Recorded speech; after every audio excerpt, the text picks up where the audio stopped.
Hi everyone, my name is Katerina Stojkova and I'm here with poet, teacher and translator Marilyn Kallet. We'll talk about many things, but we'll start with the star of the occasion, that is her new poetry book, Even When We Sleep, just out from Black Widow Press. First of all, hi Marilyn, so happy to talk to you Hi. again. Oh, lovely to see you, sister poet. This, Lovely. this is not our first conversation. We've had conversations before about poetry and translation. And I've loved our conversations, and I'm always grateful. You know, this sort of this wonderful fabric of conversation with you. Poetry, translation, politics. Yes, I mean we grapple. Right. The music of language. Yeah. Yeah, all of the above, yeah. So, Marilyn, I was wondering if you could walk us through this book, and I would love for you to tell us about each of the four sections and read us at least one poem from each section. I would love to. Thank you.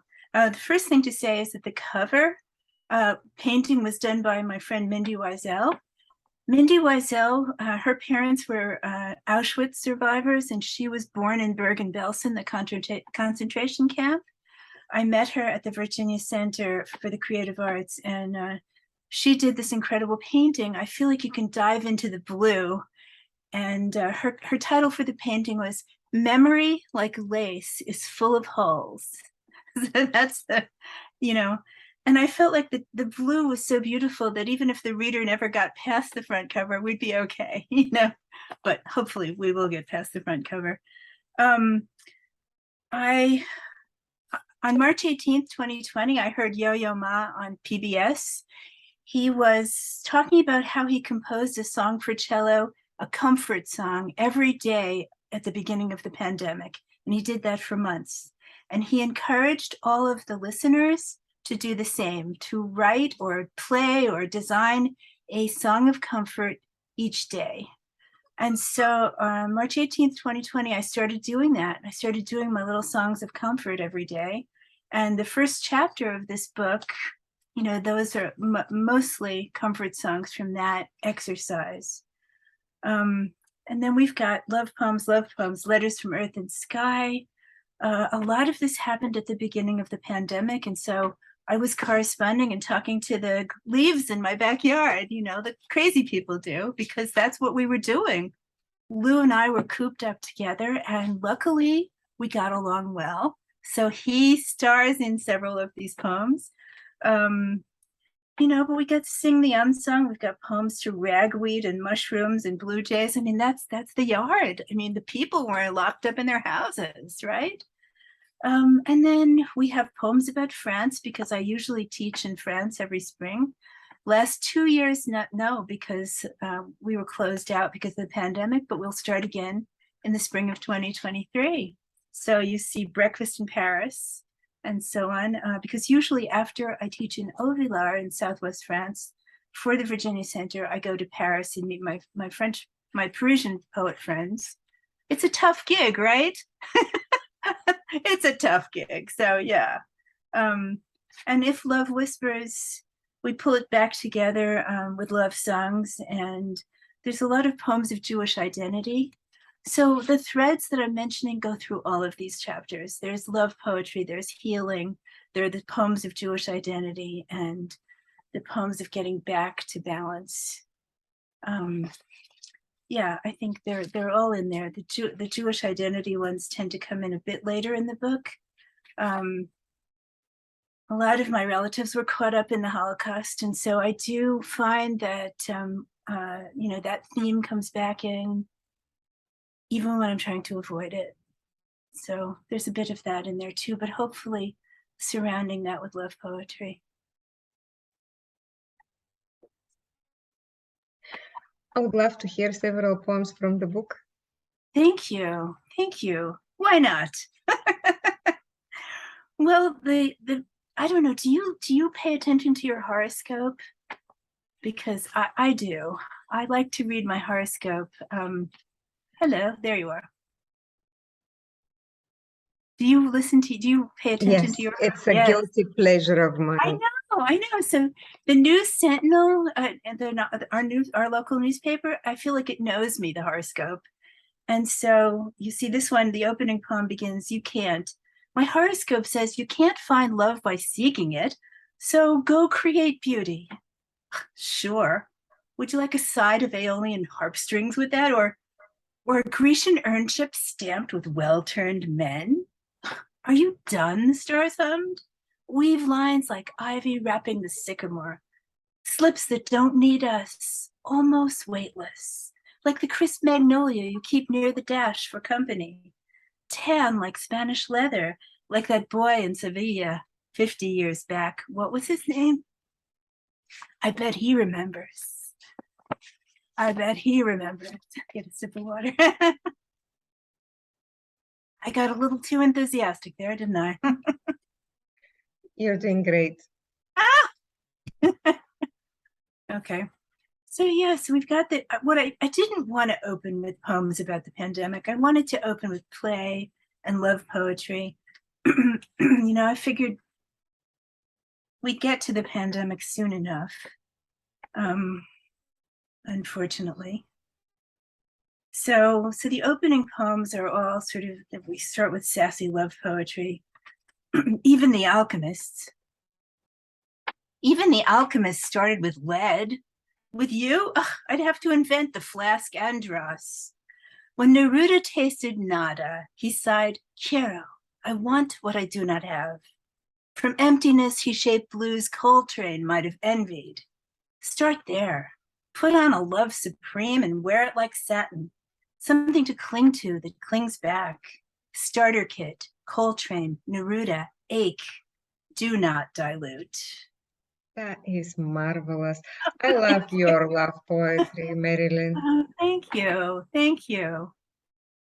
Well, I was thinking back, Katerina, to a reading I did in Indiana when I was 50 years old. I'm 75 now.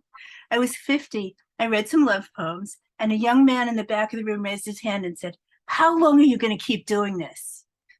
And I said, "As long as I have breath, sir." Yeah. What did he say? That's not the first question you want to hear. How long are you going to keep doing this? Right. Not too long. Which also reminded me that when I hosted readings at UT, there were poets who did go too long. Robert Bly, for example, read for more than 2 hours. And one of my colleagues got on his hands and knees and crawled out of the auditorium. We don't want that. We don't want that, right? Yeah. Well, I will, what should we do? Should we do one more from this section and then move on? Yes, please, yeah. Okay. Spiritual. What power has love during a pandemic? Ours was always virtual. Plato called it. Kind love swells stronger like a muscle that has been working out, but lighter, invisible, like atomic weights. Love that lifts us daily without hope of gain. We practiced for this. Virtual, virtuous, faute de mieux. Write to me, buddy. Plato, Play-Doh. Mixed metaphors taste good. Honey, words are all we have and hold. Fabulous form, lineation, and just line breaks, and the way that you have structured all poems, and they, just looking at them, they're beautiful. Oh, good. Thank you. Reading them, you can see that you have paid meticulous attention to every detail. I'll ask you more about that later. We hope so. We hope so, right? I mean, yeah. Syllables matter. Yeah. I'm trying to get out of the first chapter, but I don't seem able to get out of it. Oh, whatever feels yeah. to read, we want to hear it. Oh, you're kind. Well, here's one where Lou comes in. You hear his voice. Housebound. If a mouse slipped in, I would name him Merlin, Lou said. My hub's not a poet, but he knows the power of names. He's my madge, my wand, my weaver of spells. He would also be my agent if poetry made money. For now, he'll fry matzo brie and clean up, indulge me in naming ants and gently placing them one by one on the lawn. Melvin, have a sweet life. Madison, keep your legs on. Do ants have tongues? Lou would know. He's literate and numerate. He does our taxes and calls me pet names, names you would never call a mouse. Brilliant. I love it. And I can still hear that boy. Look, how long are you going to keep doing this? Well, so we move on to Letters from Earth and Sky. I think this part was very much influenced by William Stafford, who was an old friend, and I miss him still to this day. But he used to write a poem a day, and he would write, it could be anything. He would just, and then of course, as he put together volumes, though some of them got filtered out, but it was the sort of embrace of the daily that was the main thing he taught me. The second section opens with Breakfast in Paris. So this was back when we were going to Paris. Breakfast in Paris. They're playing sounds of silence at Le Petit Déjeuner, and man, I know that tune. Those soundless notes I hear from you. No royalties on these blues. How do you say come back in your langue? They're spinning our ballad, buddy, and even a mouthful of this Parisian croissant can't calm my tongue. Oh, taste and swallow the bitter coffee. I'll wrap your silence in my silk scarf, my foulard, crooning the sounds of a woman alone in Paris. Not Edith Piaf, not Barbara, just me, Tennessee, wailing these mean hound dog blues. Should have been wailing those mean hound dog blues. I like the long O sound. Oh, yeah. And then we move into sort of more, it's Sing the Unsung. So what are the things that we don't look at and that we don't sing about? We've got Ode to Ragweed. You know what I'm talking about, that ragweed? Does it ever bother you? No, thankfully. No. No. Thank goodness. Thank goodness. Well, ragweed is very strong in Knoxville, Tennessee. It's hard to avoid it. So I'm now in the section called Sing the Unsung, which includes the ragweed, which we don't usually hear about. Ode to Ragweed. Ragweed, you've turned my sinuses into I-40 westbound on a Friday afternoon. You've morphed my song into early Bob Dylan. Twang, twang, twang. You changed my cash into crumpled tissues and Benadryl. You bankrolled my daughter's kids through Duke, through Vanderbilt. You wave your green handkerchief and I bow and cough my forced tribute. You've raised Knoxville to number 3 on the allergy hit parade. Ragweed, you are queen of a humid kingdom and you have created a hamlet of snot. To breathe or not to breathe. Poets need air, Ragweed. We beseech you, carry your pollen out to sea. Let salt be your Muhammad Ali, the blow that sends you down for the count, Ragweed. Love it. And then we have the more expensive growths, the morels. Now, I did not know what morel mushrooms were.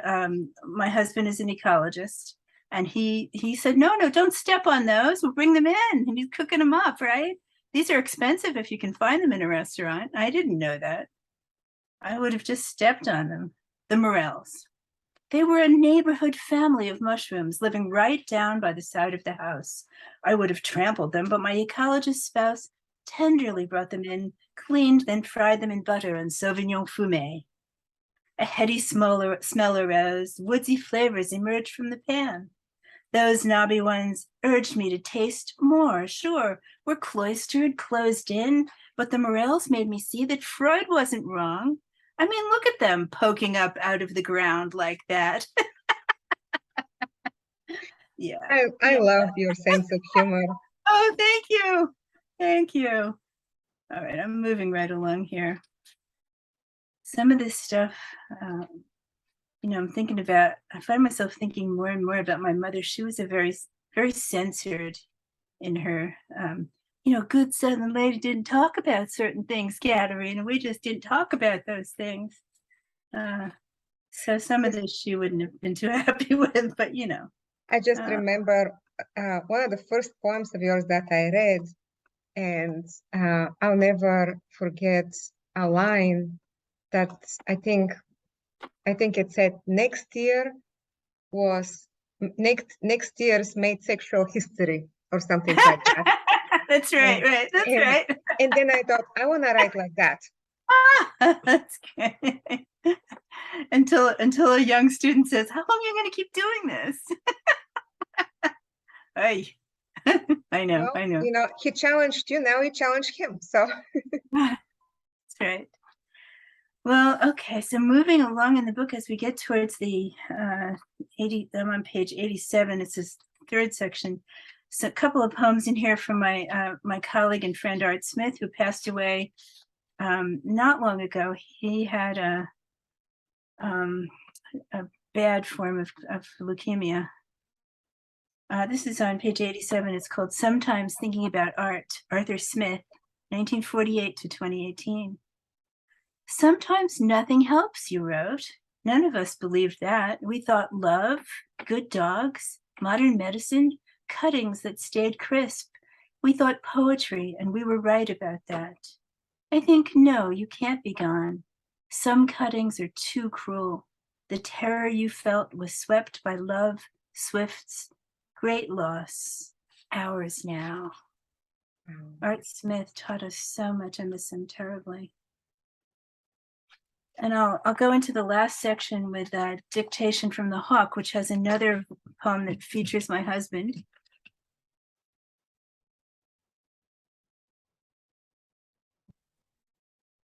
Dictation from the Hawk. I found today's object, Lou cheered, waved a hawk's feather, the kind an English gentleman might have dipped in ink back when. White and brown, the stripes wave like painted water, earth and sky rippling. 2 smiles and an eye etch the quill. The eye slit seems wary, that of a snake or a fairy tale villain. At the kitchen table, when I hone in, my mother blinks the oven light. Jealous of a feather? Keep it light, the feather warns. Remember that high-priced Jungian in San Diego? June Singer, she fell asleep during your session. When you called her out, she sighed, you were talking about your mother again. Not even $300 could keep her awake. The red-shouldered hawk had a mother too. So agile she birthed plumes that swooped and soared. Keep it light, or the hawk might charge you by the hour. Write love songs and silly lines about Herbie the Roach and Marvin the Possum. Not the ballad of your mama blinking green eyes at your private first-class dad. Not his rage and fear, not bankruptcy, not the Joey Gallo story. Just 2 smiles whispery. Write a feather tickling. Help the poem forget. A couplet should not require an attorney.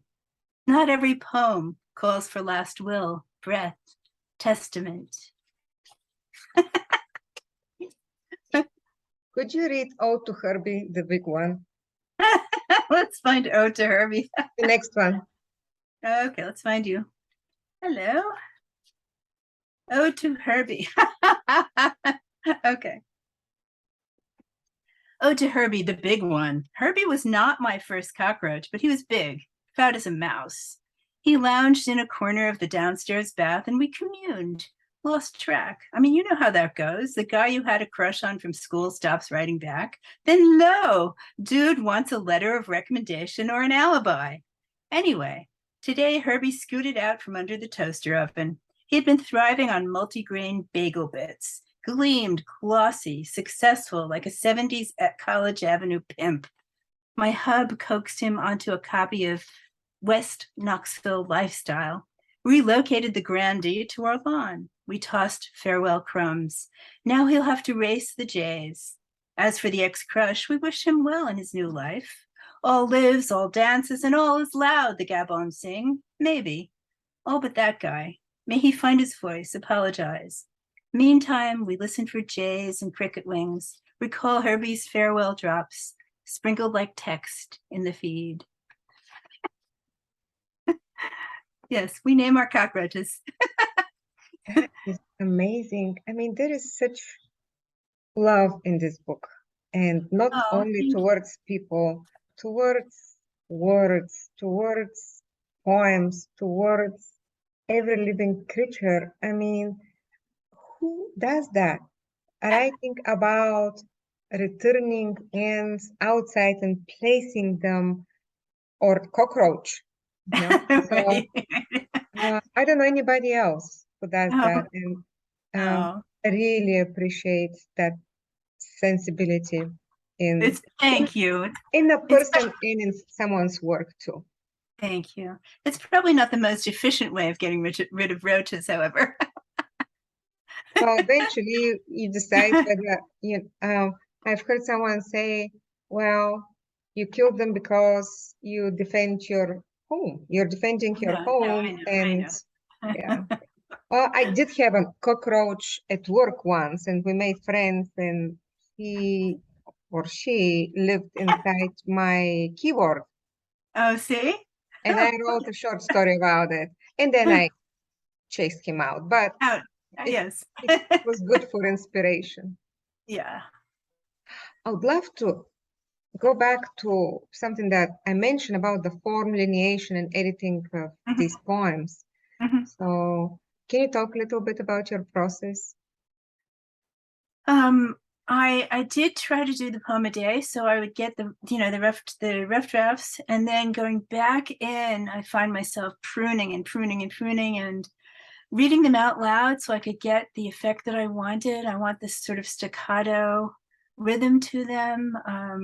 Don't want, this sort of anything less than that is when you've got too many syllables, you can become sentimental.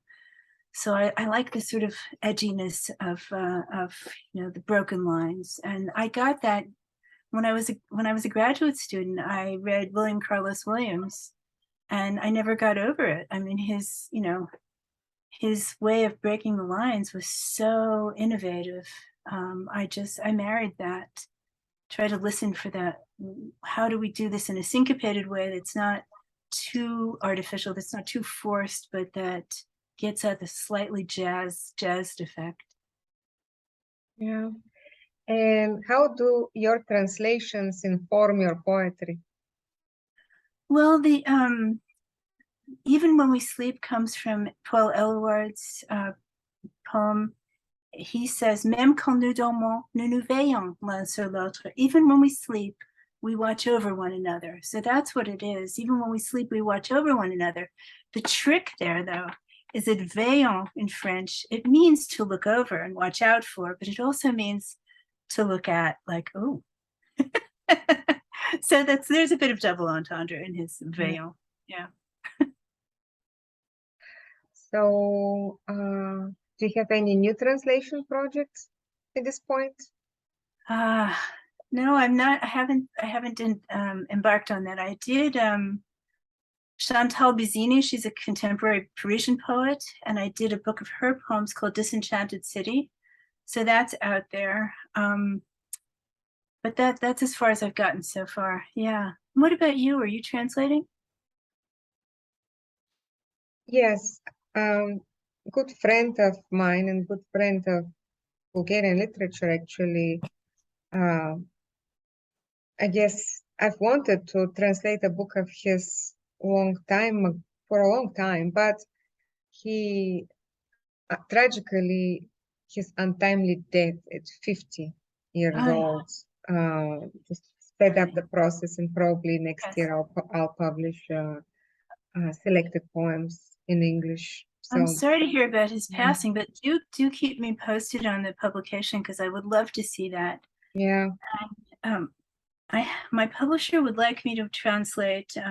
Black Widow Press does a lot of translations from French surrealist poets.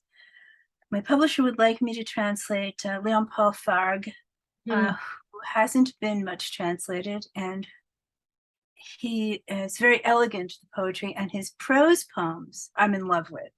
wow. The poems, the lyric poems are rhyming, and that's harder for me because Right, yeah, I don't rhyme. But to do justice to his work, I will have to do some of the rhyming.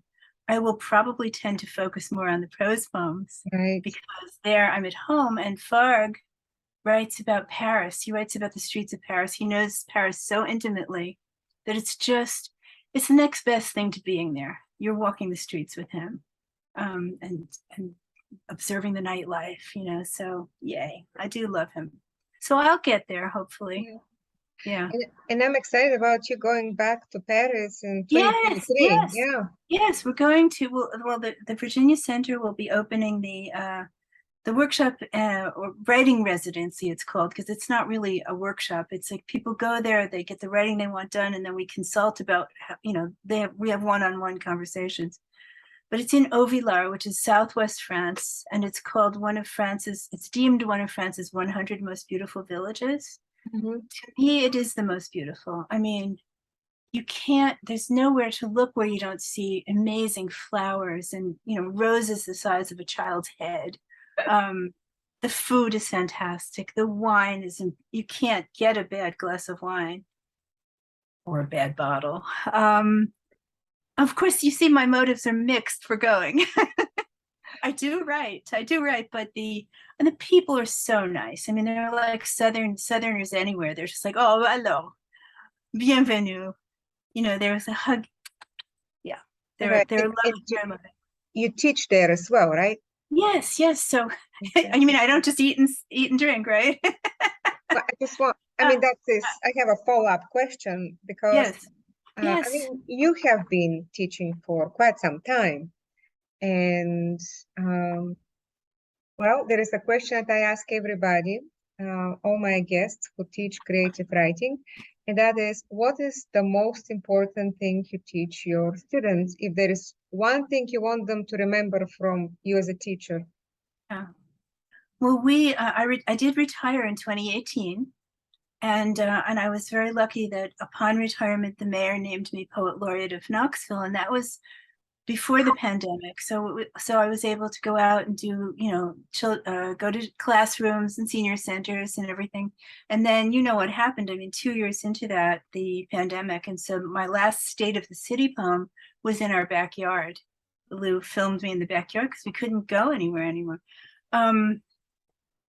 Well, it depends on, you know, when people are first starting to write, you want to help people not be censored. Mm-hmm. So I think one of the most important things is to listen to what's coming out, to not stop yourself, to sort of take dictation from yourself, and, you know, later you can edit, you can, you know, filter, but it's the most important thing is not to censor the self, I think. And then you want to be listening for the sounds of the language. I mean, what sounds and feels delicious in the mouth? Oh, taste and see, Denise Levertov said. You know, what is it? So I get some of my hair in my mouth when I said that. What does it taste like, the language? You know, listening for the sounds and trying to, you know, as you edit, as you go along, pare down and, you know, try to think rhythmically. And so I've known you for a number of years now, and you always have so much going on. You always have a new book coming out, or residency, or a trip, or poet laureateship, and you're busy. How do you keep your creative energy up? How do you keep this up? Well, lately we haven't had that much, you know, since we've been closed in, that time period, it was just a good time for looking inward and for looking at the small things around us. So keeping up a daily practice. I mean, I think William Stafford was right about that, about trying to, I mean, maybe we can't write a poem a day, but we can do a few lines. My friend Art Smith, you know, I mentioned in this, anyone can write 6 lines, he said. He encouraged his students to write 6 lines every day. Anyone can write 6 lines. Mm-hmm. No, you know, he was right. It's just to get things started, to see where that line goes. And maybe it won't be something that you'll keep, but maybe that thread will lead you to something amazing. So it's being able to take down what you're hearing in yourself and the noises from the outside world too. I think that not going out, not meeting people requires even more creative energy. This is my take on it, because when you go out, there is an exchange, Yes. And when you're on your own, it's only you and your 6 lines. Yes. And there is nothing more difficult than writing 6 lines when nobody is waiting for them, really. No, it's true. No? I know. But you know, as I said, the shift of focus was the noticing small things, and some of the some of the small things obviously didn't get into the book. There may have been too much about the roaches in the first version, and you know, we had, you know, it doesn't all make it in, but it's not a bad thing to be listening and having a conversation with the trees, the things that are moving out there, and the little things that are skittering around, the blue jays, right? Mm-hmm. I mean, this is the heritage of romantic poetry. So we talk to everything. We are crazy people, we poets. We talk to everything, and everything talks back to us. All sings, all dances, and all is loud. It's a tribal song, yeah. Dialogue with life. Everything. Yeah. And then when it's time to edit, some of that needs to go away. Well, let's go back to the poet laureateship. Was it fun? It was amazing. It was amazing, you know, because as I said at the beginning, we weren't cooped up. We got to go into classrooms and everything. And one of my favorite moments was a class that I did. It was trying to think, it was a charter school, and the kids were 8 to 10 years old. And one of the boys raised his hand and he said, "Can I be your agent?" And I said, "Oh, well, that's wonderful. What would you do for me?" And he said, "I'll make sure you don't go long." Yeah. And he would charge me in cookies. So we had a deal. That was Dion. Cool. Yeah. I know. I love doing the public school stuff, and the senior studies. All of that was wonderful. I was very fortunate. And then, you had to sort of adjust your point of view, because it was just things that were crawling in the grass, you know. And, you mentioned, meeting with children. You also write for children. You have your daughter a couple of books, but you also mentioned grandchildren. So basically, did that how the books come about? Or tell us the story. I started writing children's book when our cat ran away. Jacques, his name was Jacques. And my daughter went off to music school when she was just a teenager. She went off to the North Carolina School for the Arts. She left, and then the cat ran away, and I was just like, I was a crazy woman. I went and sat in the driveway where somebody told me that they'd seen the cat. I took a folding chair and sat in their driveway until the guy who lived there told me I had to get out. So I wrote this Jack the Healing Cat for me, really, to calm myself down, and it worked, because at that point, I mean, it helps us to tell a story. It's a healing act, telling a story. And so it helped my broken feelings about the cat, and then I was able to take that book into classrooms, and pediatricians have used it in their offices, have had that Jack the Healing Cat there. There's a French version of it too, Jacques le Chat Guérisseur. It was fun to do, and I've worked on a couple of more children's books. We'll see what happens with them. One of the local police department, this UT campus police, they took me out on their calls because they have dogs, the canine officers, who help find lost children. So I was interested in that. I wanted to go out. So they took me out with Canine Officer Bruno out in the field to show me what would happen if there was a lost child. And I got to be the lost child. They put me out in the field, and the dog found me in like 2 seconds. I mean, it was just like amazing. Wow. I know. So I've got a couple of stories about those dogs. How did it feel? I'm sorry. How did it feel to be in the role of lost child? Aren't we all lost children in some sense? Well, it metaphorically, yes. But then when you're in a field of tall grass and you can't see anything, and you're now in the position of being a small child, you're very happy to see that dog when it shows up, panting, Bruno, Canine Officer Bruno. So yes, I've written those stories, but I mean, people don't like the police right now. And so, it's been a few years that the police have, so I don't know how those books will do because they are police dogs. I mean, they're finding lost children, so maybe there's still a possibility that those books will get out there. Hope so. You have had a long-standing relationship with Black Widow, right? Yes. Right. Tell us more about that Yeah. publisher. Many years ago, I was contacted by Joe Phillips at Black Widow Press. They specialize in surrealist poetry. And I had translated Paul Eluard when I was in graduate school. LSU Press did the first edition of it.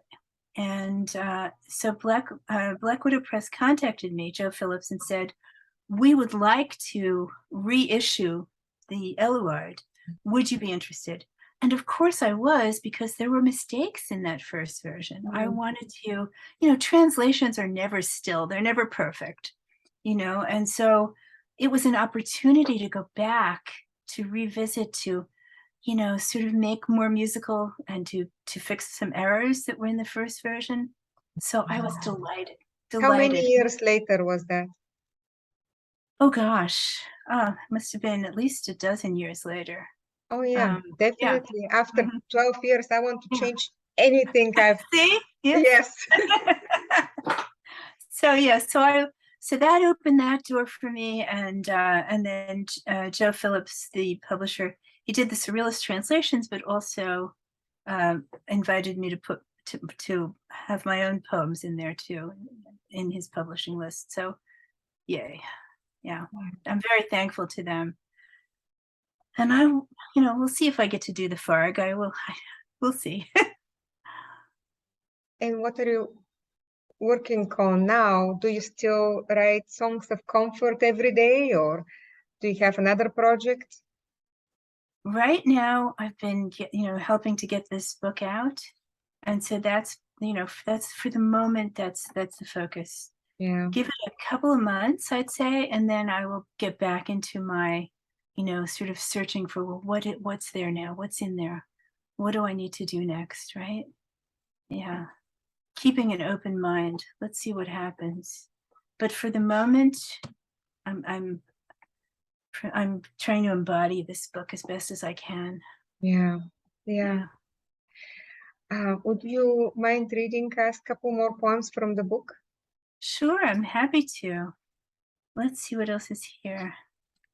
Okay. Did we do Beggar yet? No. No. Okay, well, this one, I'll read it and then we'll talk, see what you think. Beggar. Just one, I beg the muse. You again. Always the same shtick. If you want the line, you'll have to earn it. How? Write about something besides younger men, Muse said. Think of Elizabeth Bishop, who spent 20 years on the moose. No, I won't. Too late. I was already minding my moose au chocolat.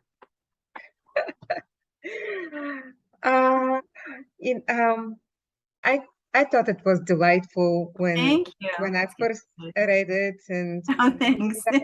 that made me introspective about, wow, what would my readers say? Wow, she's writing about this and this. So I think that your poems are sensual, and they do have a lot of depth. Besides, they work on many different levels. I mean, you can understand, you can see them, you can read them at face value, but you can also see a lot of layers beneath. Well, I was lucky with that one. Joy Harjo, who was Poet Laureate, U.S. Poet Laureate, she took that one and put it up on the, USA Today or whatever. Let's say Poetry Today. And so that was amazing visibility. Right. She showcased it on poemedaypoets.org is what it was. And so I heard from people from like 20 years ago who saw that poem on the poets.org thing. That was amazing. Thank you, Joy Harjo. Yeah. We love you. Yeah. Well, we love her, and we also love Ada Limon. Yes. It's right here in the town that I'm in, and that is Yes. fabulous. And Isn't that she's been wonderful? she's been a celebrity in this place for some time, and now we all feel extra special and honored. And also, I mean, Nikki Finney was here when she won the National Book Award too. So Lexington, Kentucky is a good place to be. Seriously, it's a poetry city. Yes. Yeah. Well, do keep us posted on your work as you go along, please, please, please. I definitely will. Thank you. Okay. I want to hear your most favorite poem from the book, or one of your favorite. Probably different days you have different favorite poems from the book, but that would be one poem to close the show with. Okay, let's do Rain. Rain begins with, it riffs off of a line by Verlaine, who says, Il pleut dans mon cœur comme il pleut sur la vie. It rains, it weeps in my heart like it rains on the city. Rain. It rains in my heart. See Verlaine. It's not a medical condition. Tread mark on the back road. You want rhyme, monsieur? It's a toad. Other denizens find this charming. It rains in my heart. La, la, la. Yesterday was junior high all day through the night. Go buy an umbrella and walk off that fat ass bloated sentiments. The blues cannot be bought off. In Paris, they will escort you arm in arm to the Seine. Take another fat slice of mon cœur, monsieur. It doesn't rain in my heart, but it's humid. Lovely. Oh, good. Thank you, Marilyn. And may this humidity give life to many more poems and many more books. Always an honor to talk to you. Always so much fun. And good luck with everything. You too. Thank you so much, Sister Poet. Take care. Have fun. Bye-bye. You too.